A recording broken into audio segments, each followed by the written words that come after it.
The SNCC field secretaries arrive in Ohio, and it's, in some senses, it's oil and water. So erupts, one-on-one in different kinds of interactions between the students and the field secretaries. The tension between the volunteers and the SNCC staff, who was almost entirely black, became evident right away. They were like, we're going to take these greenhorns back to Mississippi and be the tip of the spear of the civil rights movement. And these people would like to get us killed because they don't know what they're about to do. In order to orientate the Freedom Summer workers, we showed them this movie. It featured Theron Lind, who was the registrar in Hattiesburg, Mississippi. Theron C. Lind, circuit clerk and voting registrar of Forest County, Mississippi, is one of the most powerful men in America. He and the 81 other county registrars in Mississippi have the power under state law to decide who can and who cannot vote. Theron Lind is your stereotypical racist bad guy, a big, burly, cigar-chomping, tobacco-chewing, aggressively racist white man. That's right. That's a section of the Constitution of the state of Mississippi. All right, then when you get over here and answer the question 19... And the summer volunteers see him and start to laugh. People coming up from Mississippi were tired, exhausted, suspicious of the summer project. So the reaction to that laughter was hostile. And when the lights came up, the young SNCC leaders said, we have to know you, we have to love you, but we don't understand you. They stayed in the auditorium for a few hours talking and arguing, and they really went at it. But I think it really broke the tension. It brought out these underlying resentments. It brought out the differences between the two, and it highlighted them. And above all, it brought out the fact that they were all in this together.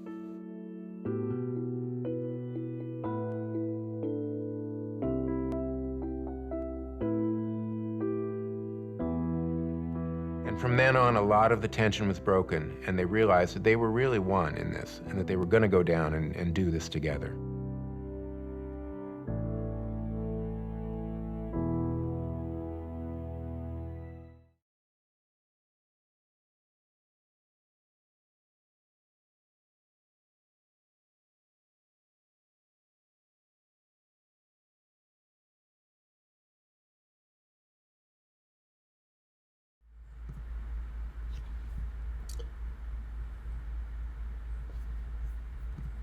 Testing. Okay. Hi, my name is Ryan. I am a journeyer. And this is a reading from a letter shared among early Christians called 1 John. It was written by an early church leader to be read to the early followers of Jesus about what it means to love God and to love people. Dear friends, let us love each other because love comes from God. Those who love are God's children, and they know God. Those who do not love do not know God. God is love. To love means to be in God. God has shown God's love to us in many ways, including by sending God's Son, Jesus, to show us love. You didn't love God first. God loved you first. This is what love is like. So, dear ones, if God loves us that much, then we should love each other. We must. No person has ever seen God, but if we love each other, God lives in us. God's love becomes complete in us, in our bodies, in real life. God has given us God's power and presence. God lives in us, and God flows through us. That is what love is. So love each other.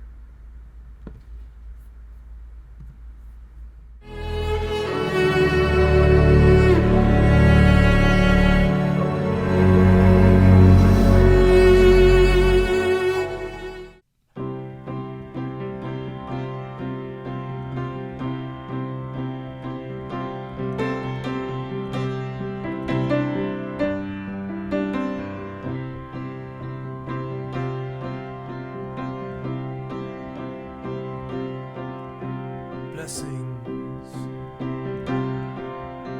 blessings, for life can get messy sometimes. Lucky, we lucky,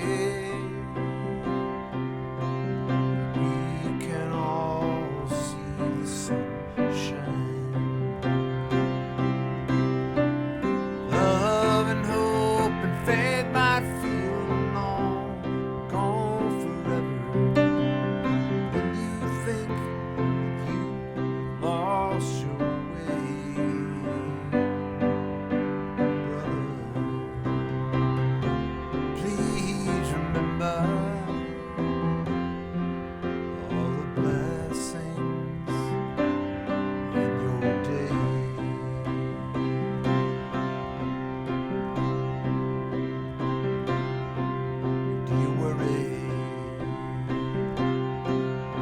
Struggle? Do you get knocked down, drown in your tears?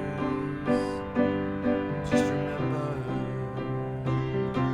that you make a difference. The world is better off that you are here. Love and hope and faith might feel long gone forever. When you think you lost your way, sister, please remember all the blessings in your day.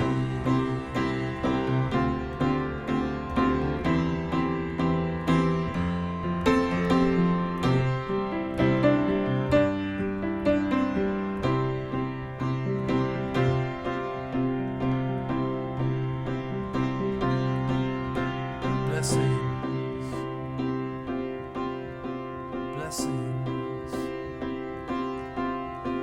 though life can get messy sometimes.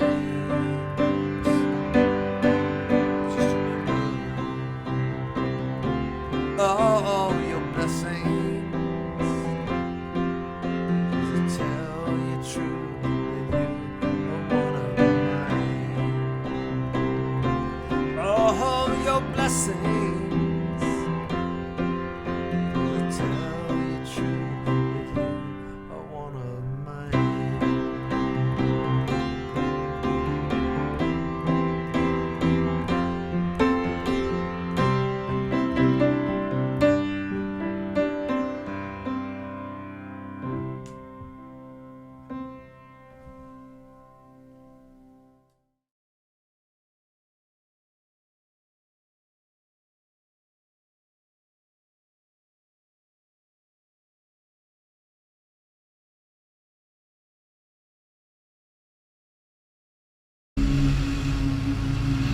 just a black, foul-smelling nigga straight out the cotton patch. And when this sitting stuff is all over, you'll still be a dumb, black, stinking nigga. You understand me, boy? Huh? You understand me? You want to get served? I'll serve you. You want to eat what we eat? You like that stuff? I do believe this be a porch monkey. You a porch monkey, little nigga? Sitting up on the porch, scratching your ass. Scrawny little nigga, look at you. Sound like a Jew heart. Look at you. Yeah, sweet as you want to be. Look at that. Look at that. Yeah. Oh, you laughing now? You happy as a nigga in a watermelon patch, ain't you? You want to laugh? You ain't supposed to be eating off this counter. You supposed to be eating off the floor like the rest of your bunch. We got us a light-skinned nigga. You still a nigga, you just apple pie colored, nigga. Get off my stool, boy. Don't you get back on that stool. Get out my coffee shop, boy. And you messing up the order of things around here. You remember, God is white. This place for white people. No. White people. Look at here, we got us a vanilla nigga. How about a little more? Waste of good milk, piss a cow off. Oh, you want to wipe something off? Huh? Here, wipe this. Calm down. Calm down. It's all right. It's all right. It's all right. It's all right. You put your body on the line. That's what counts. You okay? It's all right. You spirit on me. That's going to happen, big man. Look, It's all right. if someone spits at you, you stay calm and say, may I please borrow your handkerchief? No, I'd rather fight back. You are fighting back. You're doing it your way, not theirs. People, listen. If they knock you down, Tyrone, get down there. If they knock you down, you stay down. Curl up in a tight ball. Protect your vital parts. Now, if someone is being beaten, you can protect him. Do not go for the attacker. You go for the victim. Absorb the blows. And then you get right back up on that stool. You keep it going. You don't let their violence turn you around. Okay, now that's enough for today. All right, let's try it again. No way. You ain't ready. Yeah, I am. Oh, you a tough guy, huh? Yeah. But you're not tough enough to be nonviolent. People, if you fight back using your fists like this fool, they will beat you until you die. But if you can refrain from responding with violence, after a while they will not be able to continue. What if the guy's crazy and won't stop? Then I will rise at your funeral and say, damn, he was nonviolent. All right. Tonight's homework, I want you to think about this. If not me, who? If not now, when? I'll see y'all tomorrow. Writer and teacher Coleman McCarthy begins each school year with a pop quiz and a cash prize. And I pull out $100. If anybody can answer the quiz, all names, it's yours. Mo, I want you to take the quiz. Okay. Who was Robert E. Lee? He was the general of the Confederate Army of Northern Virginia. Yes, that's it. I started off confidently. And who was Napoleon? He was a guy with a complex. Yes, the French general. Good. It's looking good. But then... Emily Balch. She's not the woman who wouldn't go out of her house in Massachusetts and wrote poetry. No. Emily Balch was a Nobel Peace Prize winner that founded the Women's International League for Peace and Freedom. Nor could I identify Jody Williams, a Nobel winner for her work with landmines, or Jeanette Rankin, the first woman elected to Congress and the only member to vote against American involvement in both world wars. Mo, don't feel bad. It's always safe money. I can always count on American education.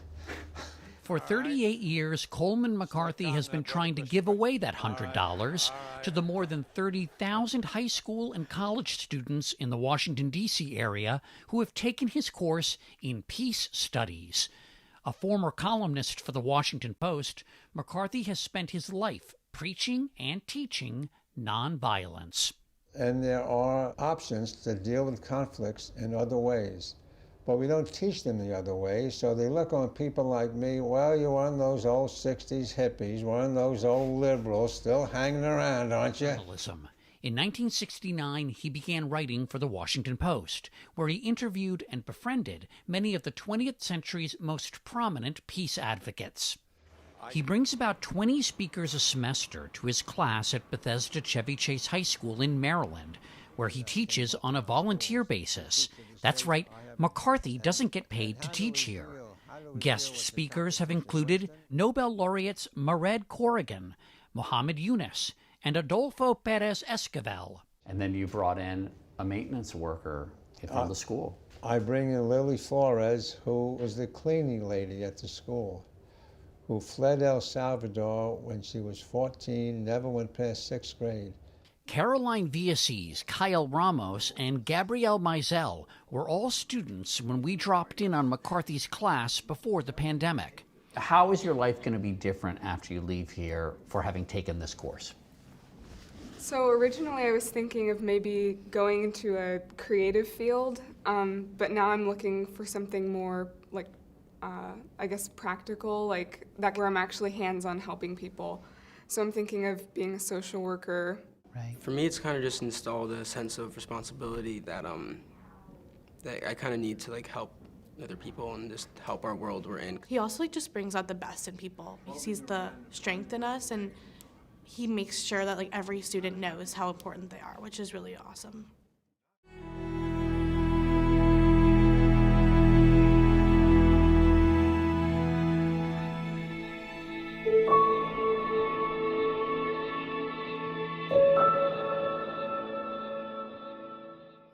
This is a reading from a scroll that the early Christian church circulated and read together. It's called the Gospel According to John. No one actually knows who wrote it, but a community saying they were led by a rabbi named John produced this version of Jesus' story. The passage comes from Jesus' Last Supper with his students and followers. He's preparing them for his leaving. He says, "This is what I tell you to do. Love each other just as I have loved you. No one can have greater love than to give their life and serve and be present for their friends. And you are my friends if you do what I am ordering you to do.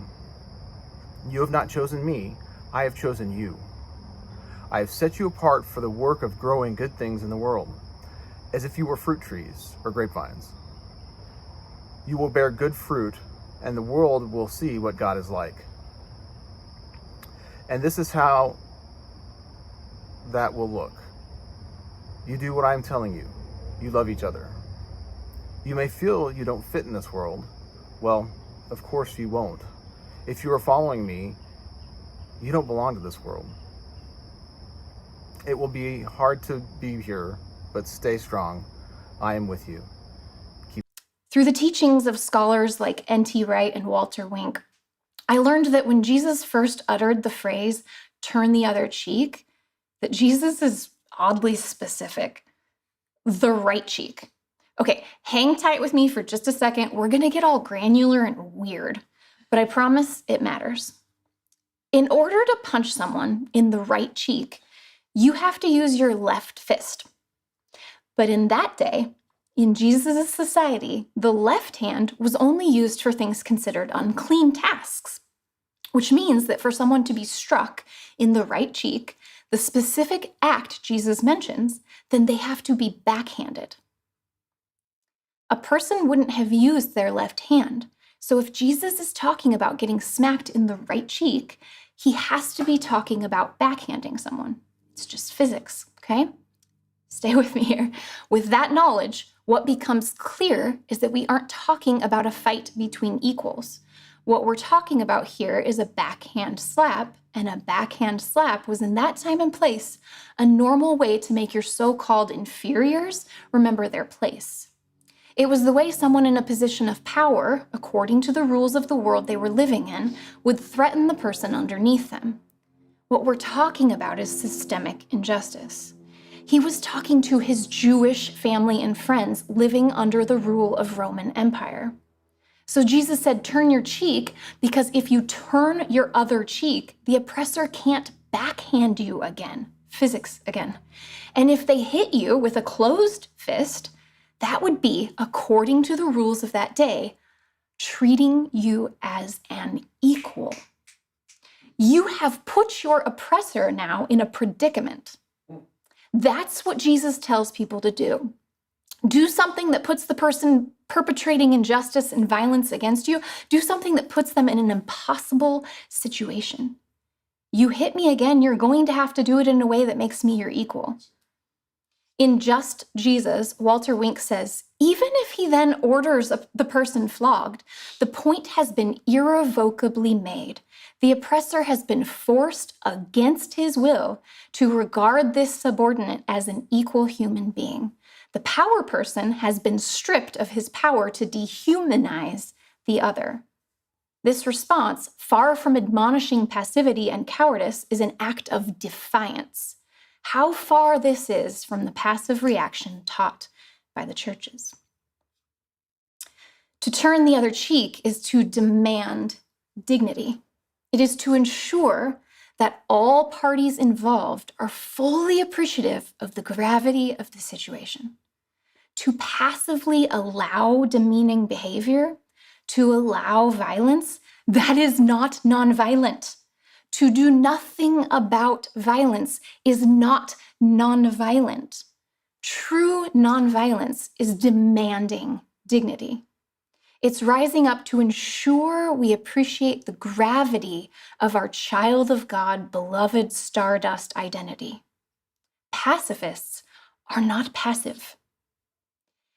It was turning the other cheek when Malala got on that bus and went to school anyway, saying, no, you won't tell me that I'm less than, that I somehow don't deserve the same education as the boys around me. That is the kind of story we should see in the world and say, oh, she turned the other cheek. That was demanding dignity. To be demanding in this way is holistic spirituality. There isn't anything more honoring or Christ-like or more spiritual than that. To appreciate the gravity of our human situation, that we are love and we are loved, and to act like it.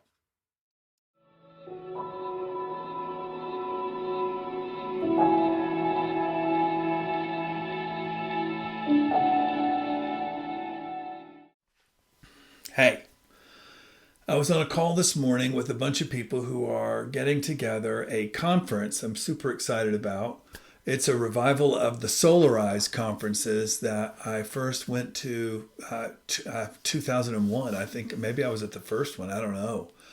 And it's all about the idea of what God is doing in the church now, et cetera, et cetera. It's great. Loved it then. The fact that it's coming back and they're having a kind of a new idea about how to do that. A lot has changed in 20 years. I love that the theme of this particular conference, which is going to happen this coming fall, in person and online, is humane spirituality. Spencer Burke, the guy who has originated the idea of Solarize, and who was on the call today, said the question about the U.S.-Mexican border and the people who are there, the families who are there, the people who want to come into the United States are there.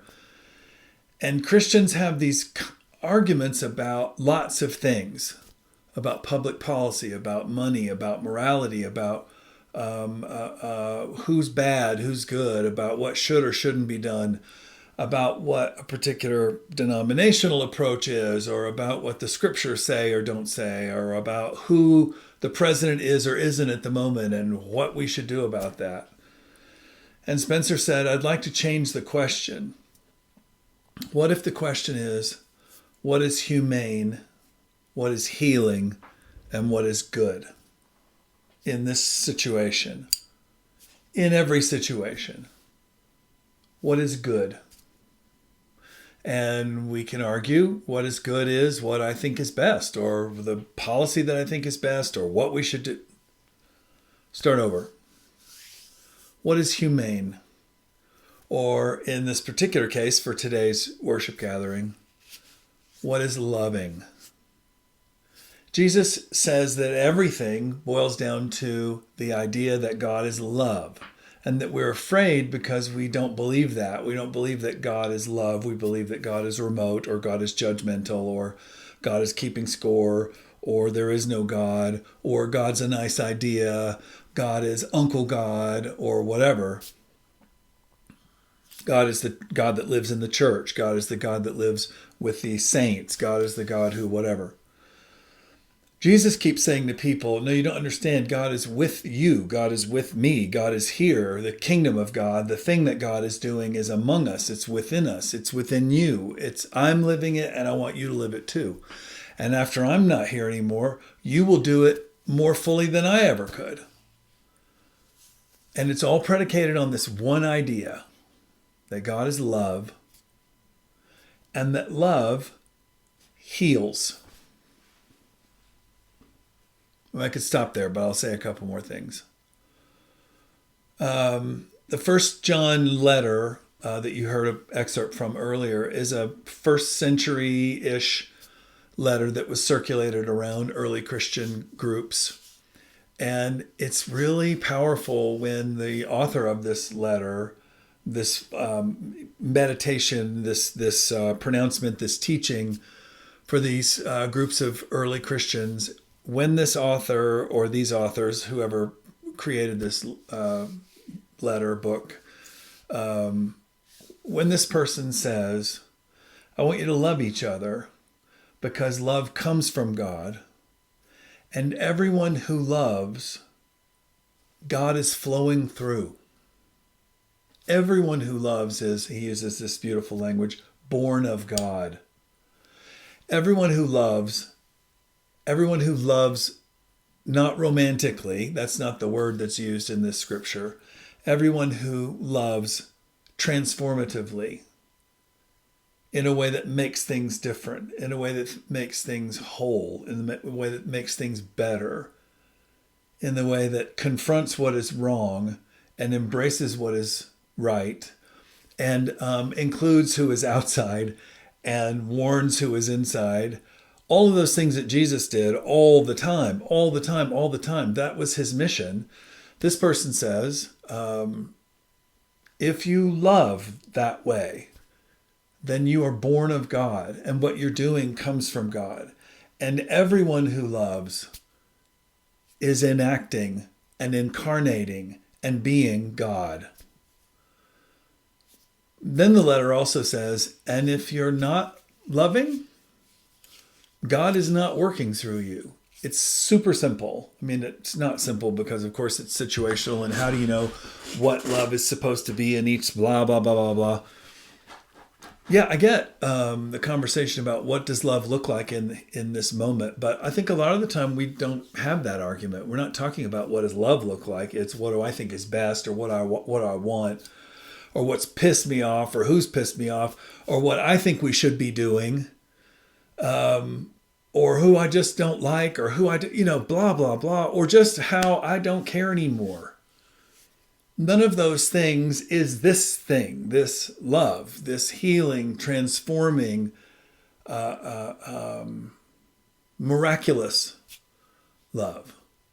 And if you are not living that kind of love, then you don't know God, this letter says. This letter warns. I remember when I was a kid, we learned a song to this verse, Beloved, let us love one another, for love is of God, and everyone that loveth is born of God, and knoweth God.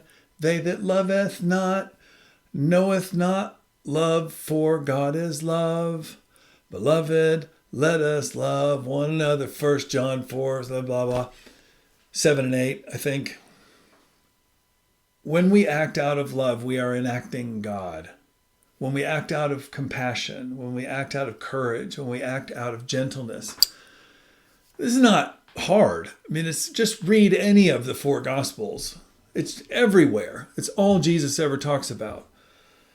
When he confronts the powers that be, when he confronts the religious powers, when he confronts the political powers, when he confronts people's racism and sexism, when he confronts people's nationalism, when he confronts the temple and its corruption, it's love. He's inviting God's transforming, healing power into that moment. He's inviting people to be open to something that will require a stretch.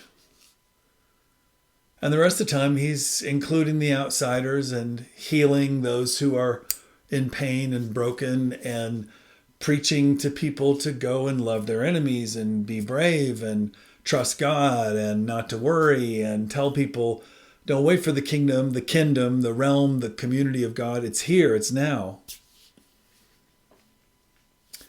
If you're not doing that, then you don't know God. It's not just like, I'm not really kind of godly today. This person writing this letter is driving something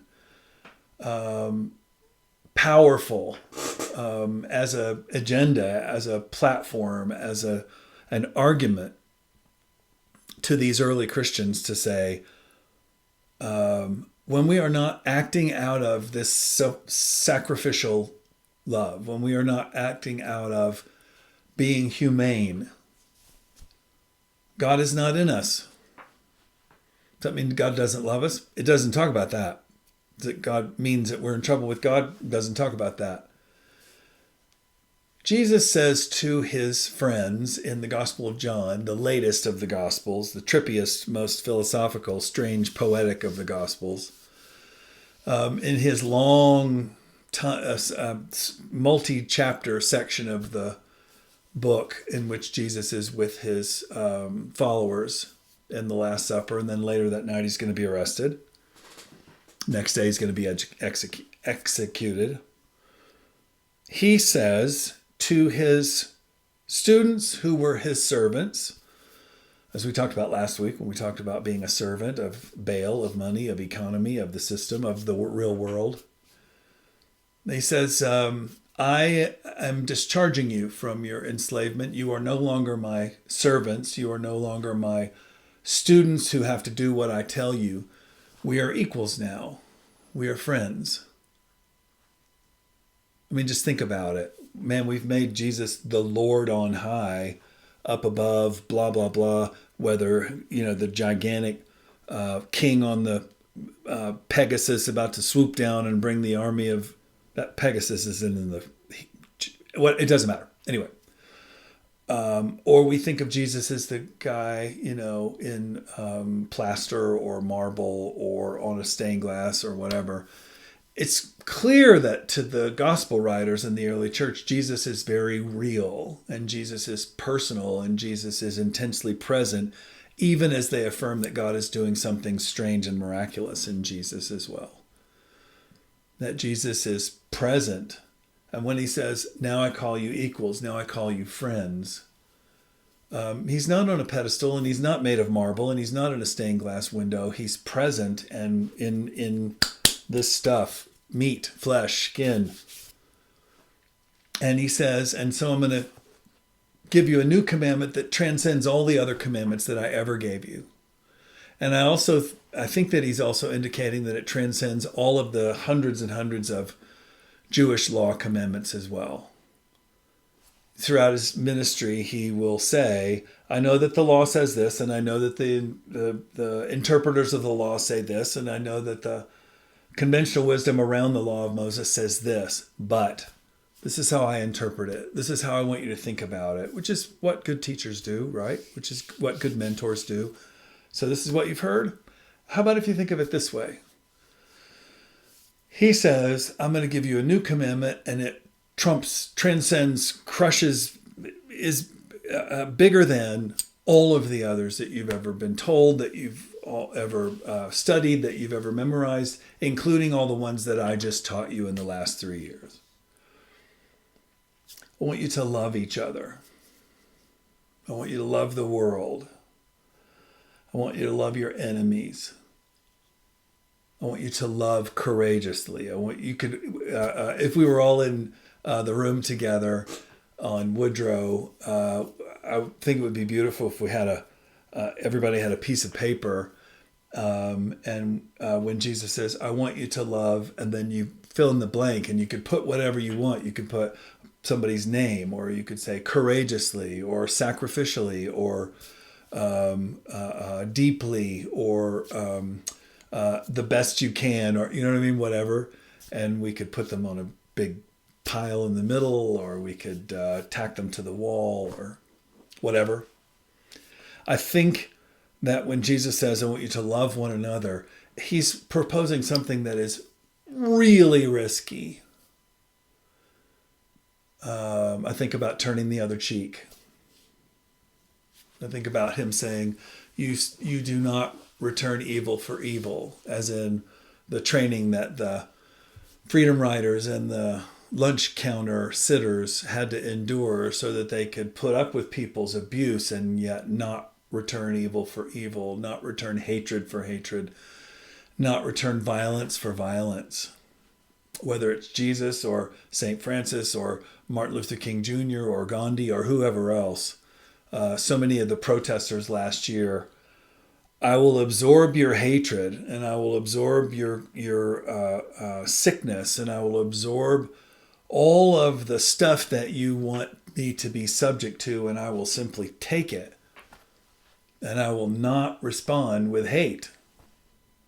I will not respond with violence. I will respond, therefore, with love. And that for me is what God is like too. I'm angry at you, God. I'm acting out against you, God. I'm blaspheming you, God. I'm fill in the blank, all the things that we do in response to the stuff that we project onto whatever God is, and God simply returns love. I believe that. When Jesus says, I want you to love one another, he then adds, here's how you're going to know what that looks like, and here's how other people are going to know that you're my followers, that you love each other and you love each other sacrificially. And the greatest possible way that you could do that is to lay down your life. Whether it's to literally die for a greater cause than yourself, or to give yourself to something that matters, that you believe in, that you're willing to sacrifice for. Jesus is reflecting his own experience, right? I have come and laid down my life, my work, myself. I left a perfectly satisfactory carpentry business and have now gone through this experience of teaching and healing and weeping and risking, and now I'm going to be executed for it. And I don't know that we're all supposed to be crucified, and yet you know what it's like to be brave, or to be to risk reaching out, or to be vulnerable and to be hurt because of that. And by the way, Jesus is not saying no one has greater love than someone who lays down their life for the people that they care about, or their friends, or their neighbors, or their whatever. He's not talking about being a doormat. Jesus is never talking about being a doormat. Turning the other cheek or carrying a soldier's pack an extra mile those are acts of defiance, but they are nonviolent defiance. They are ways of saying, I'm going to stand up to what you're doing that's abusive and hateful and wrong, and I'm going to shame you for it. I'm going to be a mirror toward you, and you're going to see, if you choose to, what you're doing. And of course, as he's dying, he says, Father, God, forgive them.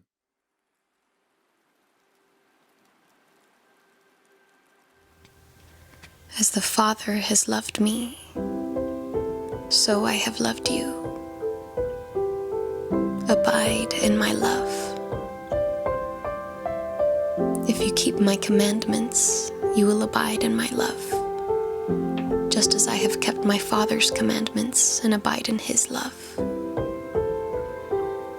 I have said these things to you so that my joy may be in you and that your joy may be complete. This is my commandment, that you love one another as I have loved you. No one has greater love than this, to lay down one's life for one's friends. You are my friends if you do what I command you. I do not call you servants any longer, because a servant does not know what the master is doing. But I have called you friends, because I have made known to you everything that I have heard from my Father. You did not choose me, but I chose you, and I appointed you to go and bear fruit, fruit that will last, so that the Father will give you whatever you ask him in my name. I am giving you these commands so that you may love one another.